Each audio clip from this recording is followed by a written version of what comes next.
এই হামাসের বন্ধু হলো এক নম্বর বন্ধু হলো ইরান। গাদ্দারির একটা সীমা থাকা প্রয়োজন। আজকে মুসলমানদের দুর্দিনে ফিলিস্তিন যখন ধ্বংস হয়ে যাচ্ছে, গাজা যখন নিশ্চিহ্ন হয়ে যাচ্ছে, তখন কে কার বন্ধু এটা খুঁজবার মতো সময় আছে মুসলমানদের হাতে? মুজাফফর বিন মোহসিন নামের এক গাদ্দার তথাকথিত আলেম, কে হামাসের বন্ধু, কে ফিলিস্তিনের বন্ধু, কে শত্রু, এগুলি খুঁজতে বেরিয়েছে সে এখন। 2 নম্বর বন্ধু হলো হিজবুল্লাহ, 3 নম্বর হলো হুতি, ইয়ামেনের হুতিরা, 4 নম্বর হলো বাশার আসাদ, 5 নম্বর হলো তালেবান। এরা কই সারা পৃথিবী জানলেও তুমি জানো না, তারা ইহুদি নাসারাদের সাথে যুদ্ধে লিপ্ত। বিধ্বংসী বোমার আঘাতে যখন গাজা উড়ে যাচ্ছে, নিঃশেষ হয়ে যাচ্ছে, ধূলিসাৎ হয়ে যাচ্ছে, মানুষগুলো, শিশু, নারীগুলো আকাশে উড়ে যাচ্ছে, তখন আলেমরা এখানে বিতর্ক শুরু করেছেন। আফসোস আমাদের এই তথাকথিত আলেমদের জন্য। আলেম নামের আরেক গাদ্দার, তাকে দেখছি মধু বিক্রি করে। ভালো কথা, ব্যবসা করেন আপনি। সৌদি আরব সাহায্য করবে কি করবে না, কেন করবে না, কি কারণ, আপনাকে উত্তর খুঁজতে বলেছে? সৌদি আরব যদি এখন ইসরায়েলের বিরুদ্ধে কথা বলে কি লাভ হবে? সৌদি আরব কি করতে পারবে?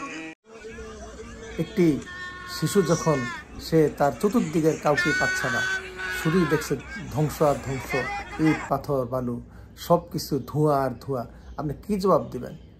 আরেকটি ছেলে দেখা যায় ছবি তুলতে যাওয়াতে, সে বলছে ছবি তুলে কী করবেন, আপনারা ভিউ বাড়াবেন, আপনাদের নাটক করবেন। আরেকটি শিশু দেখা যায় অত্যন্ত লজ্জার সাথে একটি খাবার গ্রহণ করতেছে। আরেকটি ছোট শিশু দেখা যায় সে আরেকটি শিশুকে খাবার তুলে দিচ্ছে।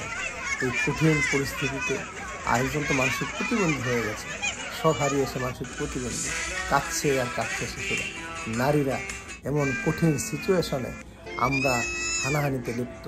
আজকে আসুন পৃথিবীর বুক থেকে নিশ্চিহ্ন হয়ে যাওয়া গাজার পাশে আমরা দাঁড়াই। বেনামাজিরা ফিলিস্তিন উদ্ধার করবে না, গাজার পক্ষে যারা কোরআন পড়ে না তারা যাবে না, এগুলো বিতর্কের সময় এখন। এরাই আলেম নামধারী মুনাফিক। বিজয় করবে না, বেনামাজি সম্প্রদায় বিজয় করবে না, কোরআন তেলাওয়াত করতে জানে না এমন সম্প্রদায়টাকে বিজয় করবে না। যে মা বাপ তার ছেলে সন্তানকে কোরআন শিখায় না, এমন বাপেরা যায় বিজয় করবে না। যে সন্তানরা সব বুঝে শুধু ইসলাম বোঝে না। আমাদের প্রতিবাদ হবে, তীব্র প্রতিবাদ। আমরা আজ দেখতে পাই আমাদের কিছু আলেম হানাহানিতে লিপ্ত হলেও ইউরোপের কোনো দেশের রাষ্ট্রপতি তাদের পার্লামেন্টে স্টপ জেনোসাইড বলে নেতানিয়াহুকে ধমক দিয়েছে, এবং স্বয়ং ইসরায়েলের বিরোধী নেতা কর্মী জনগণ তারা নেমে পড়েছে নেতানিয়াহুর এই যুদ্ধের বিরুদ্ধে। আজকে কাবার ইমাম লক্ষ লক্ষ মুসল্লিদেরকে সামনে নিয়ে দোয়া করছেন যে আল্লাহ তুমি ফিলিস্তিনের পাশে দাঁড়াও, আমরা তো অপারগ, তুমি আবাবিল পাখি পাঠিয়ে আবার সাহায্য করো। আল্লাহ রাব্বুল আলামিন আবাবিল পাখি কেন পাঠাবেন? তাহলে পৃথিবীর 150 কোটি মুসলমানের ইমানের পরীক্ষা কি দিয়ে হবে বলেন? আপনি এমনি এমনি জান্নাতে যাবেন, আল্লাহ পাক আবাবিল পাখি পাঠাবে? এটা কি হয়? আজ ফিলিস্তিনের লাশের সারি সারা বিশ্বের মুসলমানরা চেয়ে চেয়ে দেখছে। দুর্ভাগ্যের ব্যাপার, আজকের এই 2025 সালে আমরা সবচেয়ে দুর্ভাগা মুসলমান। আমাদের চোখের সামনে গাজা পৃথিবীর মানচিত্র থেকে নিশ্চিহ্ন হয়ে গেছে, সেখানে আর কিচ্ছু নাই। সেখানে শিশুরা কাঁদছে, নারীরা কাঁদছে, 1 লক্ষ মানুষকে সেখানে নিহত হতে হয়েছে, আহত হতে হয়েছে আরও প্রায়।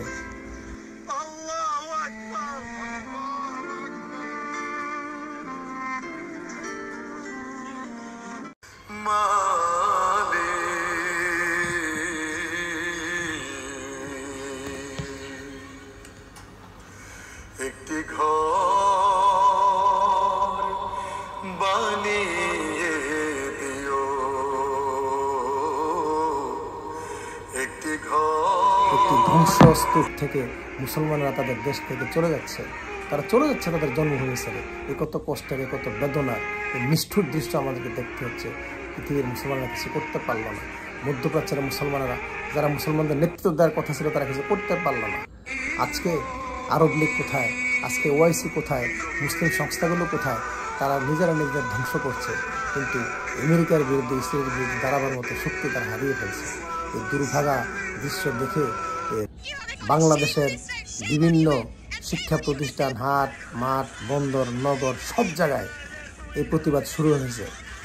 টেকনাফ থেকে তেঁতুলিয়া পর্যন্ত আন্দোলন শুরু হয়েছে এবং রাবাত থেকে জাকার্তা পর্যন্ত প্রতিটি মুসলিম দেশ আজকে গর্জে উঠেছে। আমাদের সবাই যার যতটুকু সামর্থ্য আছে তাই নিয়ে নেমে পড়তে হবে। আমি নিজেও থাকবো। এই মার্চে আপনারা সশরীরে অংশগ্রহণ করবেন। আগামী 12 এপ্রিল শনিবার দুপুর 3টায় শাহবাগ থেকে মানিক মিয়া এভিনিউ অভিমুখে